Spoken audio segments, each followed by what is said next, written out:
ഞാനിവരെ കണ്ടിട്ടുണ്ട്. ഇല്ല. എടാ സഹോദര ബൽവന്ത്, നീ ഇപ്പൊ എസിന് പകരം നോ എന്നാണല്ലോ പറയുന്നത്. കൊള്ളാം. ഏതായാലും ചാച്ചു ഇപ്പൊ എസിന് പകരം നോ പറഞ്ഞല്ലോ. എനിക്ക് തോന്നുന്നു ആന്റിഡോട്ട് വർക്കൗട്ട് ആയിന്ന്. ഇപ്പൊ ഓക്കെ അല്ലേ? ഇല്ല, എനിക്കിപ്പോ ഒരു കുഴപ്പമില്ലെന്നേ. പക്ഷെ എന്റെ കാര്യത്തിൽ ഒന്നും ശരിയായിട്ട് നടക്കുന്നില്ലെന്നേ.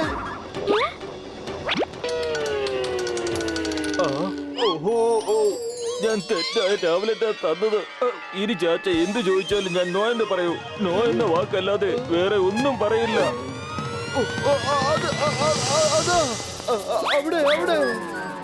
എടോ ചാച്ചേ, താനിത് എന്താണോ ചൂണ്ടി കാണിക്കുന്നേ? എന്താന്ന് വെച്ചാ അതൊന്ന് തുറന്നു പറയേ. ചാച്ചു നമ്മളോട് എന്തോ പറയാൻ ശ്രമിക്കുകയാണ്. എന്ത്? ചങ്കും മങ്കും ആ ചുവന്ന ടെന്റിന് പുറകിലുണ്ടെന്നോ? ഇല്ല. പിന്നെ നീല ടെന്റിന് പുറകിലുണ്ടോ? ഷെടാ, ചാച്ചു എസ് എന്ന് പറയുന്നിടത്ത് നോ പറയരുത്. ഏതായാലും നമുക്കൊരു കാര്യം ചെയ്യാം. ആ ടെന്റിന്റെ പുറകിൽ പോയി നോക്കാം.